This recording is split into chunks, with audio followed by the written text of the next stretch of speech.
What's up guys, Peter Valley, FBAmaster.com here. In this video, I'm going to cover exactly what's on the slide. And this is not clickbait. This is exactly what you're going to learn. How to never, literally never lose money on Amazon. My intention for this video is for it to be timeless, a timeless resource you can come back to forever that truly covers every single step that you can take, everything that's in your control to never lose money on Amazon, period. We're gonna do this in 7 parts. I'm gonna keep this really, really simple. You can just simply write these things down and you never have to worry if you're missing anything once you watch this whole video because everything is here, okay? Another way to look at this is not just how to not lose money, but how to eliminate the risk of selling on Amazon. Okay, so who's this video for? So this video is for 2 people, and this is gonna, this applies to all of us at one point or another in our career. If your inventory is not selling, if you're like, hey, I'm just not getting the sales I think I should, or if you're losing money. In other words, you thought you could put $1 in and get $5 back, and you're getting $1.25 back. And something's wrong, and you need to prevent it from continuing to happen. That's what we're going to cover. This video will solve both of these problems. And let me tell you the story behind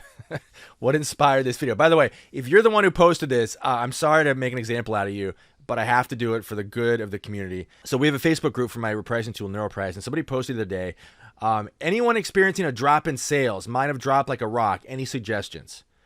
Okay.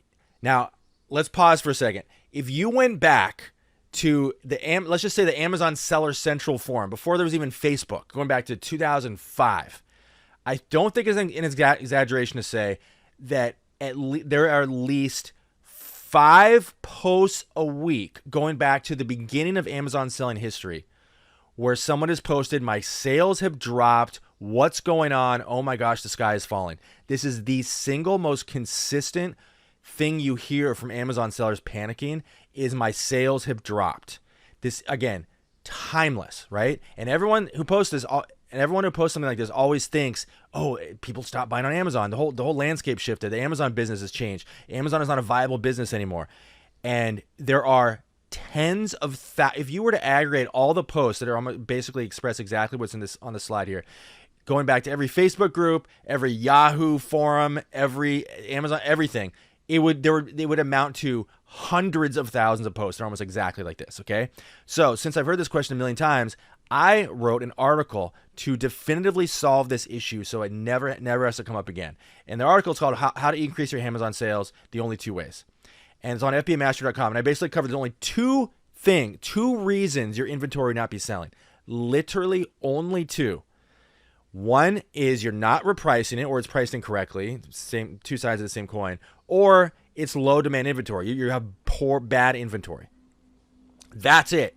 Everyone thinks there's some magic wizardry in the background, or like Jeff Bezos pulled a trick on us and he changed the out. No, it's always these 2 things, okay? Now, there's a couple things that kind of maybe might move the needle, like that slight amount. Like, okay, well, your inventory condition description is terrible. Like it says, hey, if you buy this book, I'm going to murder an endangered dolphin. Okay, well, if that's your condition note, that might cost you some sales. Or if you had like the buy box 100% of the time and then it dropped due to some performance issue or something, okay, that could move the needle a little bit. But realistically, it's just these 2 things. That's it. And this was the response. Okay. This person said, I'm sorry, I read the article. It doesn't pertain to my problems. This is what everybody says. Everyone thinks it's not their fault. Everybody thinks it's not their fault. So what I'm doing with this video is I'm going to make it your fault. It is always your fault. Okay. Now, that's actually good news because it means it's empowering. It means you can control the outcome of your business, and it means all is not lost. Now, here's the thing: the way this video is different than this article I just put this one here is that we're going to cover both sides. We're going to cover because this article on the slide here that I sent to this person is just meant to address what happens after your inventory goes live. This video is the high-level, all-inclusive video to cover both sides. When you're sourcing inventory, how to eliminate the risk of sourcing inventory, and how to eliminate the risk once it goes live.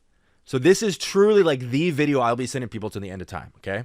And again, sorry to this person to put you on the spot, but like it's always your fault, okay? And again, that's good news disguised as bad news. So what are the risks of Amazon selling? Well, it's really simple. It's 3 things. Inventory that's not selling, okay? Inventory you're losing money on where you thought it was going to be profitable, and then it turns out after time passed, it wasn't profitable, it sold at a loss, or your ROI wasn't where you want it to be. or inventory that simply never was going to be profitable no matter what you did, and it's totally your fault. You never should have invested in that inventory. These are basically the risks of Amazon selling. If you can eliminate these 3 risks, it's impossible to lose money. Literally impossible. I'm making this really, really simple. Now, here's the secret. This is a mindset shift that honestly, let's go back to this person here. This person needs this slide. If you're watching this, you need what's on this next slide. You ready? The secret is that you have to learn to identify the things you can control from the things you cannot control. There are certain things that are outside of your control. Now, as of the time I'm recording this, we've got Donald Trump in office. Okay, he is signing lots of executive orders. There is not a single executive order that he has signed that mandates that the entire Amazon buying community, consumers, must purchase your inventory. Okay, you cannot control that. It would be great if we could send out a cartel to go around and put a gun to the heads of every single person in the world and say, you've got to buy your inventory. That wouldn't be great, actually. That'd be terrible. But we can't do that. So we have no control over whether people buy our inventory, right? I want to be really clear about it. So you got to learn to separate what you can control from what you can't control. This video is about what you can control. But again, at the end of the day, nobody is required by presidential mandate to buy your inventory and buy it at a price that is profitable for you. It's up to you to make sure that happens. Okay, so that's an important mindset shift. Another disclaimer, it is okay for a certain percentage of your inventory to not sell. This is really difficult for a lot of people to get their heads around. If you think about the CVS pharmacy up the street or the grocery store, even the bookstore for that matter, all of those retail stores have a certain percentage of their inventory that simply doesn't sell. It's okay. There's almost no business on earth where all the inventory sells. So the video is not for you if you're like, well, I have 10,000 units in my inventory and there's 500, 50 or 100 or 300 that didn't sell. That's not time to panic. You don't need this video. You're doing fine. That's normal. Okay, you guys ready for the 7 things? Let's get into it. Again, this is it. This is the 7 things, okay, that are in your control. Risk mitigation method number 1 to avoid ever losing money on Amazon is to limit the number of competing offers for the inventory that you buy. Now, let me explain. Now, this is kind of a next level one that's definitely not in my top 3 or even top 5. Now, this is only for the sellers for whom they find that they're consistently and regularly shipping inventory in and then it sells at a loss. In other words, you're shipping inventory in or you're listing inventory for sale if you're merch fulfilled and you think it's going to sell at X dollars, and by the time it sells for significantly, dramatically less than it did. In other words, the price tanked, to put it simply.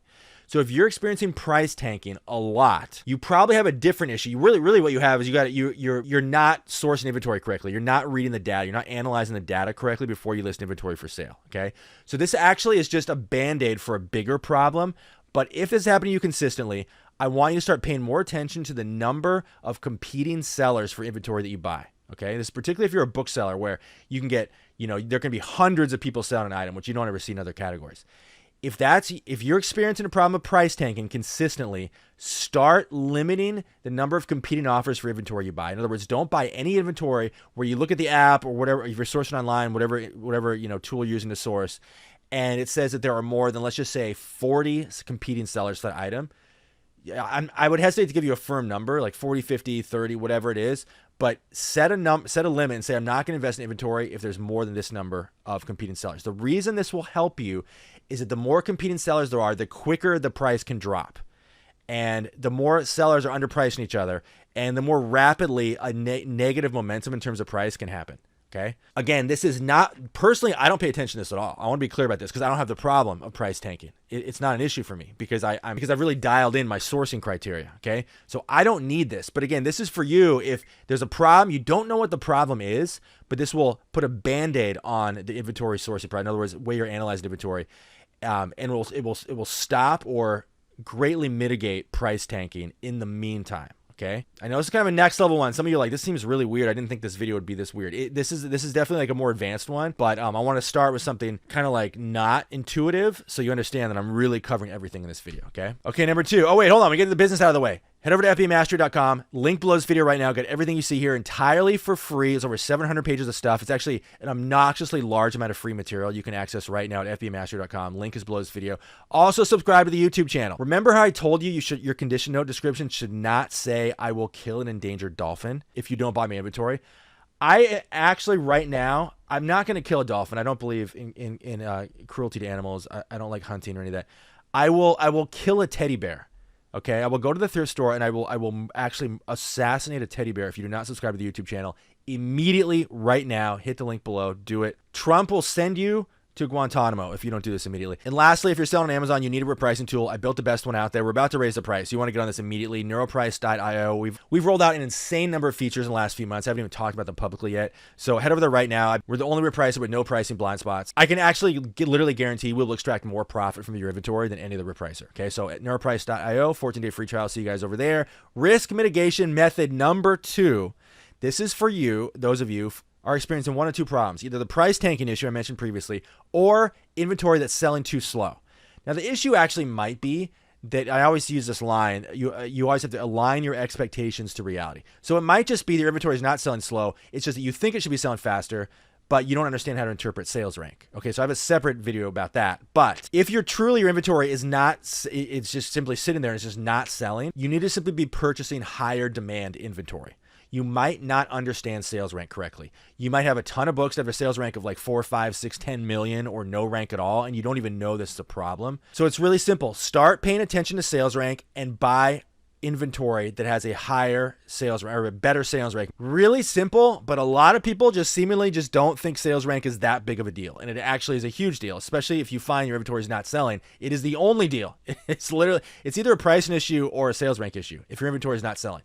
So your inventory is either priced too high or it's ranked too low. Really as simple as that. So don't sleep on this one. This is like solves most problems, honestly. I mean, again, there's 7 things here, but sales rank and pricing/repricing solves almost all problems. So I want you to really focus on those 2 things. But again, there's 7 things here. So if you have no criteria at all in terms of like what sales rank standards you hold, if you have no sales rank standards at all when you're sourcing inventory, that's a huge problem. Huge. That means you have no idea the demand for your inventory that you're purchasing. In other words, if you're just looking at the value and you're not looking at sales rank, massive, massive, massive, stop everything crisis problem. Okay? Crisis. And again, don't do this now. Watch the end of this video, but at the end of this video, go watch my video called How to Interpret Sales Rank. Crucial, crucial, crucial video. Okay, risk mitigation number 3, buffer higher margins into your buying standards. Now, this is for those of you whose ROI is suffering. Now, in other words, you're spending $1,000 in inventory a month and you're expecting $3,000 back or $5,000 back or whatever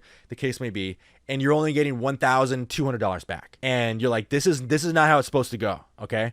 That means you are simply purchasing a lot of inventory with low ROI, return on investment, right? Which is not the same as margins. And I actually have been called out before for interchanging those two. So just don't listen to me when it comes to terminology because I don't understand any of this stuff.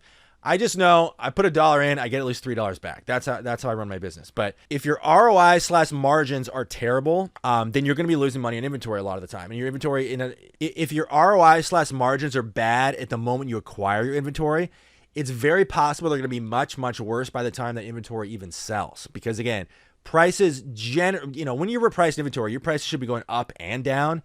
But it is true to say that generally speaking, prices trend downward. It doesn't mean they trend downwards over the course of a day or a week. Those prices are usually going to rebound. But like over time, 6, 12 months, prices generally tend to trend downwards for a lot of inventory. Not necessarily, certainly not all. So what that means is you have to buffer those price drops into your margins when you acquire inventory.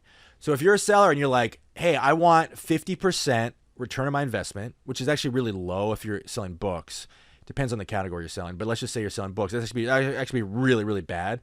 But let's just say that's your standard. Okay, so you want $1.50 back for every dollar you put in. So that means that all your inventory gets you, or a lot of your inventory is getting you exactly 50% ROI, that's bad.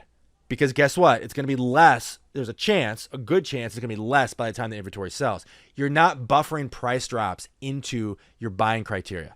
That is crucial for you to be doing. If your ROI, if the return on your investment is low, you need to start raising your standards as to what inventory you acquire and the ROI for that inventory. So in other words, if I buy a book for $1 and at the moment it is selling on Amazon for $20, I'm expecting it to sell for $20, but I also understand it may not. And actually, a better example would be if I'm buying a book for $1 and selling, and the payout's going to be $3. That's a better way to look at it. If the payout's going to be $3, I'm expecting to get $3 for that book, which is going to hit, my 3x standards. That's my standard. It's going to hit that target if it sells immediately, but I also have to take into account it might not. That's fine for me because my average ROI is well in excess of 3x.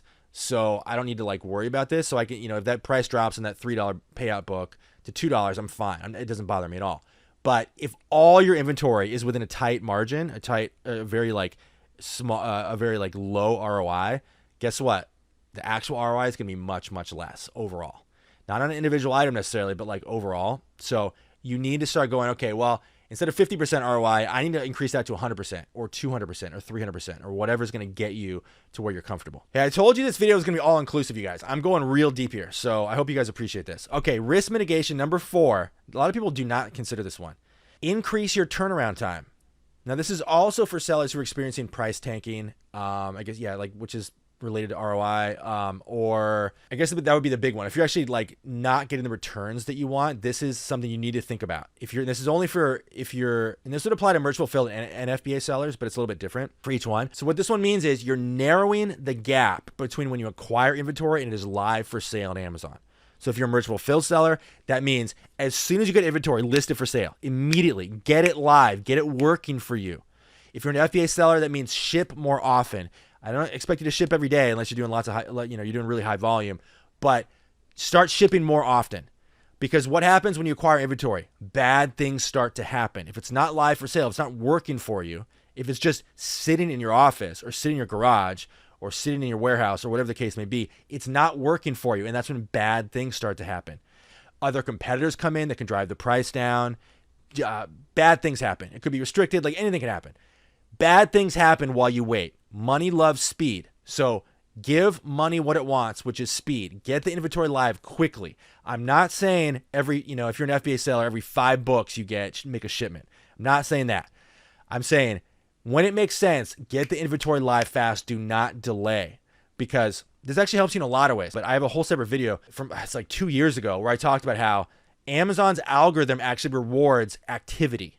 In other words, there's something that happens if Amazon does not see you making regular shipments or regular listings, and does not see you repricing regularly. It actually shadow bans your listings. This is like as close to proven as it can be. In other words, we don't have like the actual Amazon docs that show this is happening, but every Amazon seller has seen this if you paid attention. Amazon rewards activity. So this will not just help the inventory that's sitting on your desk that's not live for sale. This will also help your existing inventory. You'll sell more, because when the more you ship, the more you list, the more you sell. It's weird how this happens, but you'll list inventory for sale. You're making an FBA shipment, and inventory that's not in that shipment, that's been sitting for 6 months, all of a sudden, as soon as the shipment goes live, that old inventory starts to sell.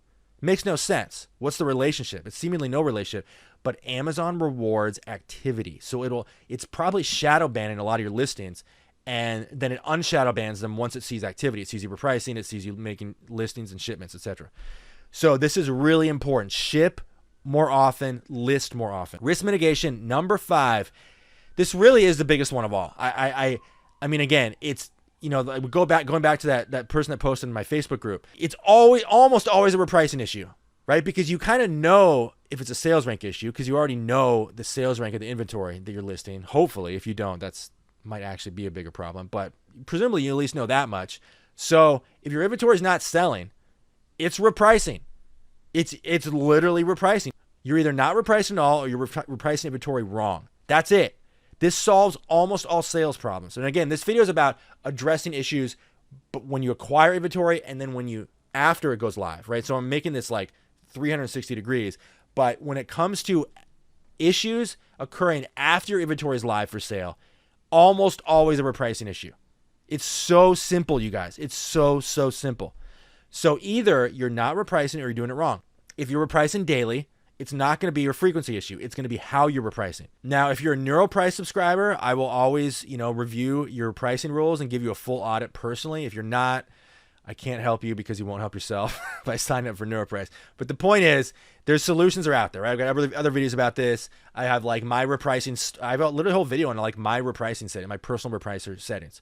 So this is a easily solvable problem. But what I want you to do, and again, if you don't have to do this, but you see these three bullet points here.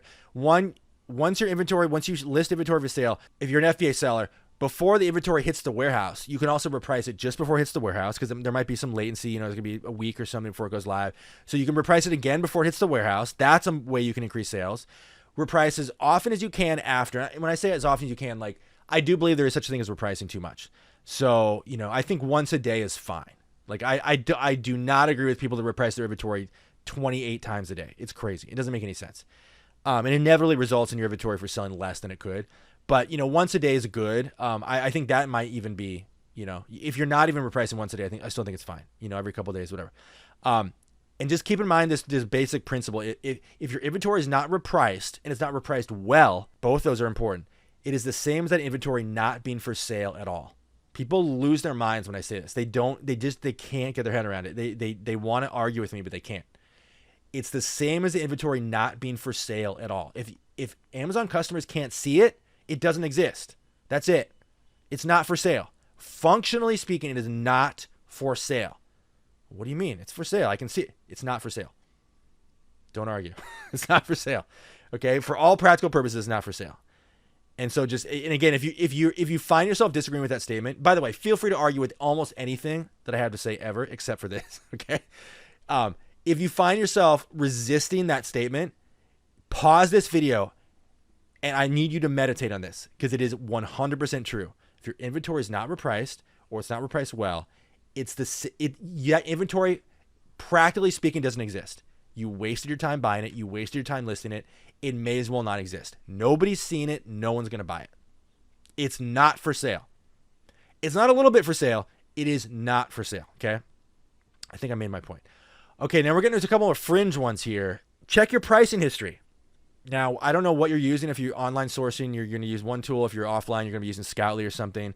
But however you're sourcing inventory, look at the Keepa pricing charts for your inventory before you purchase. Now, this is for sellers who experience an issue, again, of price tanking. Inventory selling, in other words, you list something for sale at $25 and you're anticipating a sale somewhere in range of 25, and then you find, wow, it sold for 10. That sucks. I only made $1 or I lost money or whatever.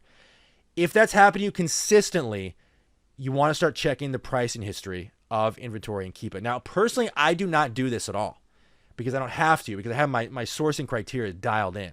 So when inventory price tanks, I don't even really care. I notice, but I don't care that much because I'm buffered because my other inventory is making up for it.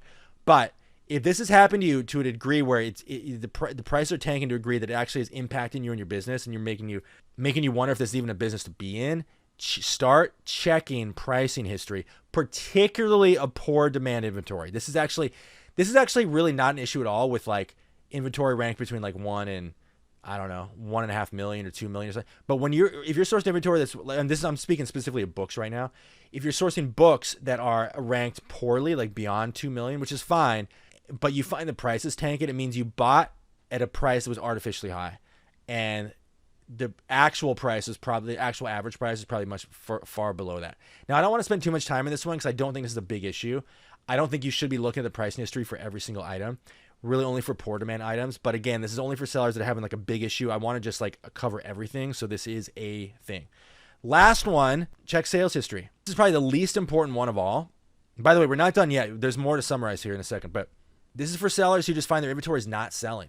And again, it's probably a pricing issue. Honestly, it's probably not going to be a sales rank issue. But if you find your sales are just like really, really poor, start looking at sales history. What might be happening, and again, this is going to be rare, but you might be buying inventory that is, maybe it was like ranked like 3 million when you bought it, but actually, it's just sold one copy in the last 10 years.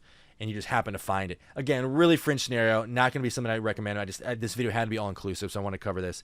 Okay. So what did we just do, you guys? I actually just gave you everything you can control in 7 steps. When you think about it, there's nothing that's not included in this list. Now, if you think of anything, feel free to jump in the comments. I'm pretty confident I didn't miss anything because I've been spending a lot of time thinking about this. Now, I'm stating the obvious here, but I'm assuming you are at least looking at the value of your inventory at the time you acquire it. Okay. So there could be an 8th one here, which is actually look at the price, look at the value of the items you're acquiring.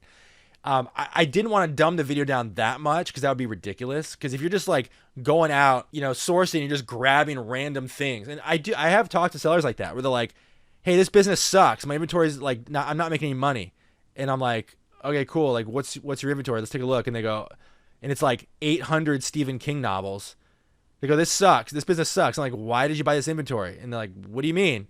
I listed for sale. Why isn't it? It's like, you have to at least be like looking at the numbers, right? So I'm assuming that much. If you don't know this at all, if you're super new, I have a separate video that's actually it's actually one of my best performing videos. How to read data in your scanning app. How to read scanning app data.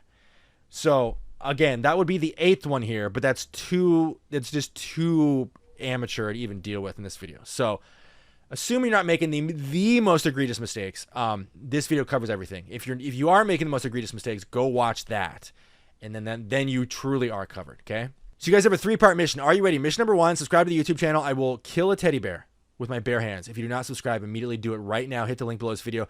Get all the free stuff you see here. Over 700 pages of training. You can build a whole business off of what I gave away for free. Hit the link below to fbamaster.com. Get all this stuff. And lastly, NeuroPrice. You need a repricing tool. I built the best one. 14-day free trial. Sign up right now. Link below this video. Lastly, mission number 4. Take what you learned in this video and actually go make money with it. Put it into practice. Write it down. Study it. I put a lot of work into this video. That's it, you guys. This is Peter Valley signing off, and I'll see you in the next video.